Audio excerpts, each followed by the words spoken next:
लोकनेते माननीय Hanumantrao Patil charitable trust विटा संचलित आदर्श कृषी तंत्र विद्यालय विटा येथे 10वी उत्तीर्ण विद्यार्थ्यांसाठी 2 वर्षांचा कृषी डिप्लोमा कोर्स सुरू झाला आहे। मराठी माध्यमातून शिक्षण, अनुभवी शिक्षक वर्ग, सुसज्ज इमारत आणि सर्व सोयींनी युक्त प्रयोगशाळा तसेच प्रत्यक्ष प्रशिक्षणासाठी आधुनिक भाजीपाला क्षेत्र, आंबा बाग, माती परीक्षण प्रयोगशाळा, बंदिस्त पशुपालन आणि गांडूळ खत उत्पादन प्रकल्प यांसारख्या सुविधा, विद्यार्थ्यांच्या सोयीसाठी निसर्गरम्य परिसर, नियमित मार्गदर्शन, मुला मुलींसाठी स्वतंत्र वसतिगृहाची सुविधा उपलब्ध, शेतीला आधुनिक तंत्रज्ञानाची जोड देणारे विश्वासू शिक्षण।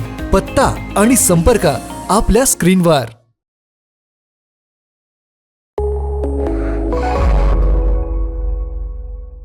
नमस्कार, मी अरुण आणि आपण पाहत आहात 7 स्टार न्यूज।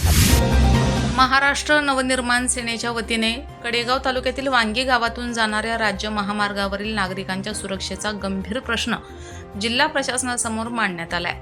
मनसे तालुका अध्यक्ष विशाल संजय शिंदे यांनी जिल्हाधिकारी सांगली यांना निवेदन देऊन वांगी गावाजवळील राज्य महामार्गावर स्पीड ब्रेकर, रिफ्लेक्टर, दिशादर्शक फलक तसेच दिवाबत्तीची व्यवस्था तात्काळ करण्याची मागणी केली आहे।